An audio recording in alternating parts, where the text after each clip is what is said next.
Assalamualaikum warahmatullahi wabarakatuh. Halo anak sekalian, selamat berjumpa lagi dengan Bapak. Pada video kali ini kita akan belajar materi yang baru di kelas 11 ini, yaitu tentang pengantar gelombang. Apa dan bagaimana gelombang itu terbentuk? Marilah kita amati percobaan sederhana. Kalian mestinya pernah mengamati apa yang terjadi pada permukaan air ketika kita teteskan air berulang-ulang di permukaan air yang tenang. Kalian amati, di sini akan kelihatan bentuk rambatan dari gelombang yang diakibatkan oleh tetesan air tadi. Selanjutnya, marilah kita pahami lebih jauh apa itu sebenarnya gelombang. Untuk memahami pengertian gelombang, coba kalian perhatikan peragaan berikut ini. Anggaplah ini adalah sebuah tali yang Bapak rentangkan, kemudian pada salah satu ujungnya Bapak getarkan.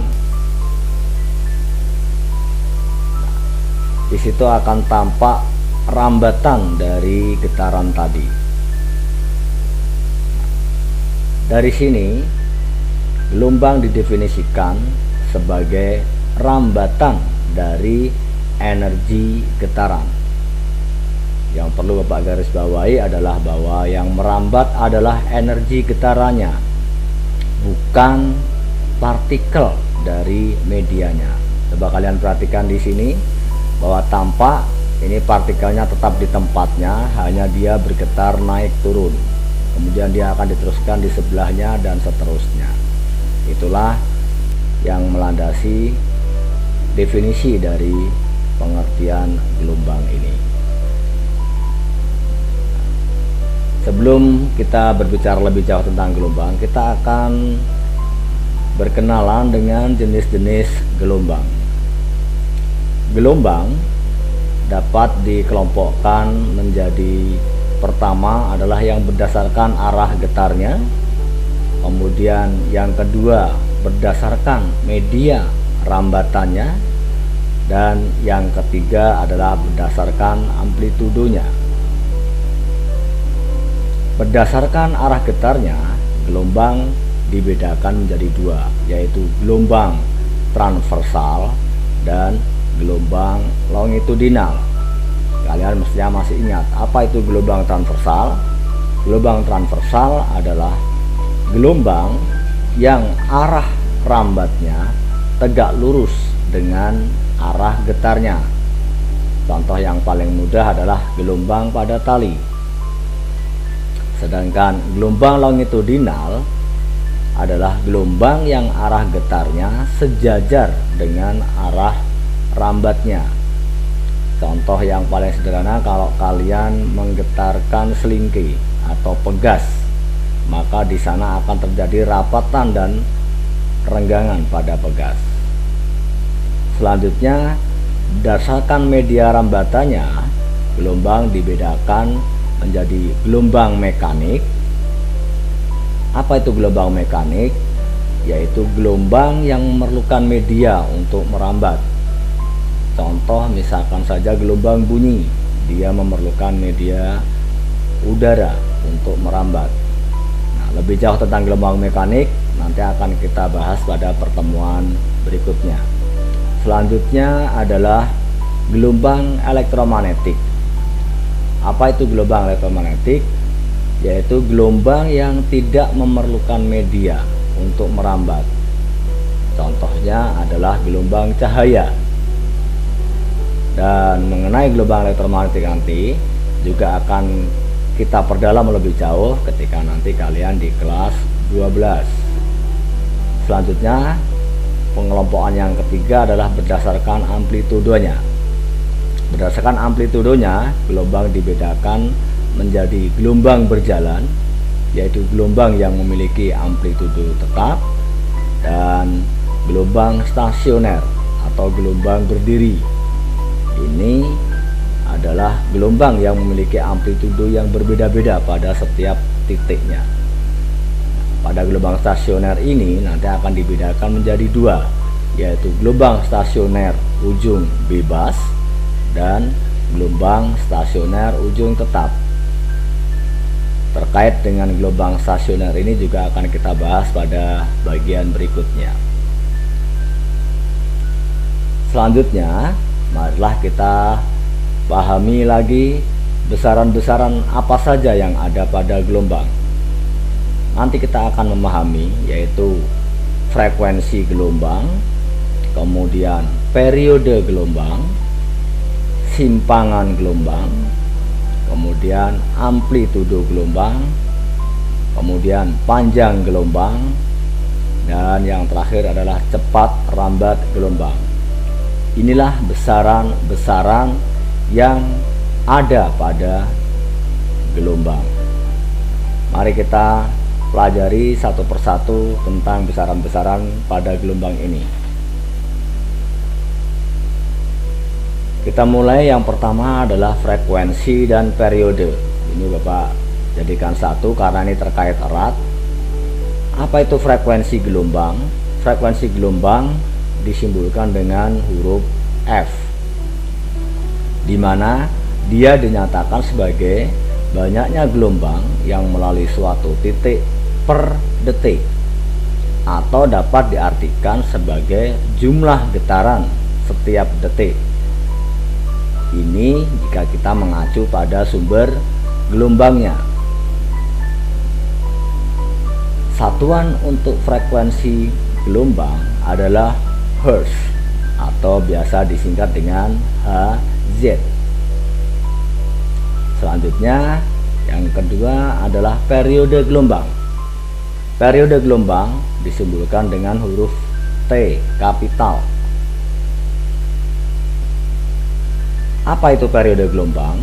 Periode gelombang adalah waktu yang diperlukan untuk terbentuknya satu gelombang pada suatu titik, atau dapat juga diartikan waktu yang diperlukan untuk satu kali getaran jika kita mengacu pada sumber gelombangnya.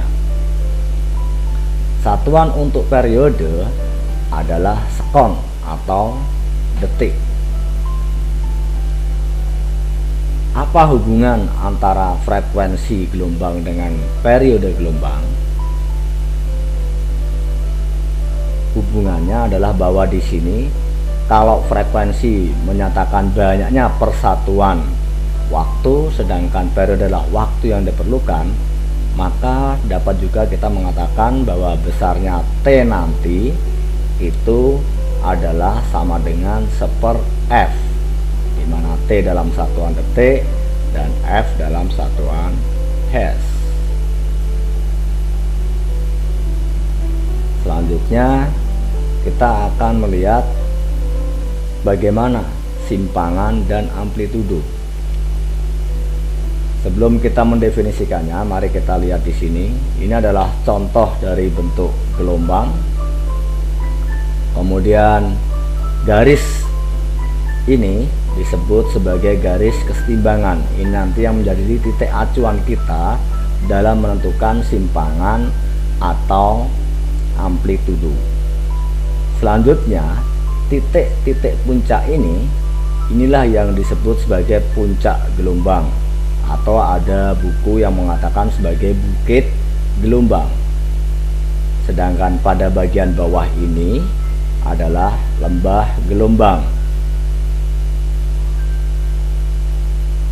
Simpangan dinyatakan sebagai kedudukan setiap saat pada suatu titik terhadap garis kesetimbangan.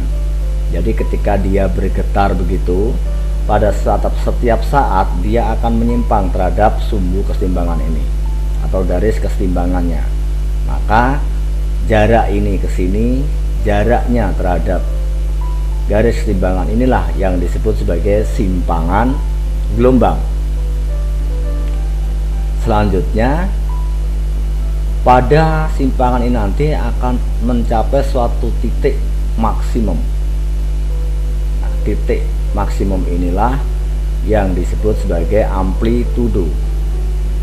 Amplitudo dapat juga kita definisikan sebagai simpangan maksimum dari gelombang. Nah, hubungan antara simpangan gelombang dan amplitudo gelombang itu nanti akan kita bicarakan pada kesempatan yang akan datang dengan menggunakan persamaan trigonometri. Selanjutnya kita akan memahami apa itu panjang gelombang. Perhatikan ilustrasi berikut ini. Jadi ini adalah satu rambatan gelombang di mana satu gelombang itu terdiri atas satu puncak gelombang dan satu lembah gelombang. Kalau kita mengukur dari ujung di sebelah sini ketika dia mulai naik menuju puncak, dan di sini dia tepat mulai sampai di akhir ketika dia naik dari lembah, jaraknya ini kalau kita ukur itulah yang disebut sebagai satu panjang gelombang. Pada prakteknya kita akan lebih mudah menyatakan satu panjang gelombang adalah jarak dari dua puncak gelombang yang berdekatan. Jadi kalau kita mengukur ini, puncak ini dengan puncak ini adalah panjang satu gelombang yang disimbolkan dengan lambda. Besaran yang berikutnya adalah cepat rambat gelombang. Apa itu cepat rambat gelombang? Cepat rambat gelombang dinyatakan sebagai jarak yang ditempuh gelombang dalam 1 detik. Besarnya dinyatakan sebagai V sama dengan lambda per T, atau bisa dinyatakan sebagai F kali lambda. Mengapa? Karena T adalah seper F atau F adalah seper T. Sehingga nanti ketika kita menyatakan cepat rambat gelombang, dua besaran ini, lambda T atau F lambda, ini harus diketahui. Demikian anak sekalian, perkenalan kita dengan gelombang, dan kalian nanti dapat melakukan eksperimen untuk pengamatannya pada link eksperimen virtual yang Bapak cantumkan pada video ini. Terima kasih, selamat belajar dan tetap semangat. Jangan lupa untuk tetap mentaati protokol kesehatan, menggunakan masker, cuci tangan dengan sabun atau hand sanitizer, dan jaga jarak. Hindari adanya kerumunan atau hindari untuk mendatangi kerumunan. Selamat belajar. Assalamualaikum warahmatullahi wabarakatuh.